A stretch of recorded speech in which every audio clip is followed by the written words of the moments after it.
Hello everyone, welcome to SK Bangla.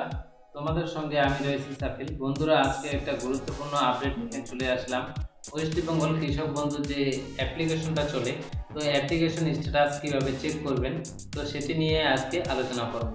তো West Bengal কৃষক বন্ধু স্ট্যাটাস চেক করার জন্য তো আপনাদের যেতে হবে, অ্যাপ্লিকেশন করার পর আপনাদের যেতে হবে কৃষকবন্ধু.wb.gov.in।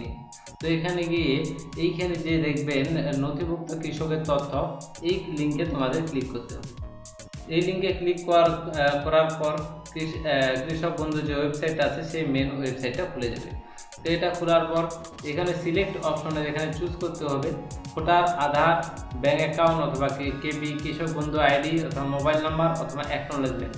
কৃষক বন্ধু অ্যাপ্লিকেশন করার পর যে অ্যাকনোলেজমেন্ট নাম্বারটা দেয়, সেই অ্যাকনোলেজমেন্ট নাম্বারটা দিয়েও কিন্তু এখানে চেক করানো যাবে। তো আপনার যদি ভোটার কার্ড অথবা আধার কার্ড থাকে, সেই আধার কার্ড দিয়েও চেক করতে পারেন। এখানে আধার কার্ড সিলেক্ট করে এখানে আইডি নাম্বার আধার কার্ড দিবেন। এখানে আই এম রোবটে ক্লিক করে তার রোবটে ক্লিক করলে আপনাদের কিন্তু যে স্ট্যাটাসটা সেই স্ট্যাটাসটা দেখিয়ে দিবে।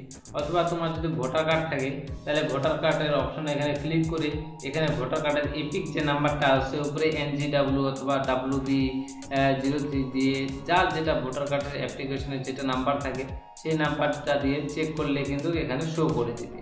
অথবা কারো যদি আধার কার্ড, ভোটার কার্ড, ব্যাংকের বই যে কোনো একটা অপশন দিয়ে চেক করলে আপনাদের যে স্ট্যাটাসটা আছে সেই স্ট্যাটাসটা চেক করতে পারবে। অথবা এখানে হোয়াটসঅ্যাপের ফেসিলিটি আছে, এই হোয়াটসঅ্যাপে এই নাম্বারটা সেভ করে যদি হোয়াটসঅ্যাপ থেকে চেক করতে চাও তাহলে চেক করতে পারো। থ্যাংকস বন্ধুরা।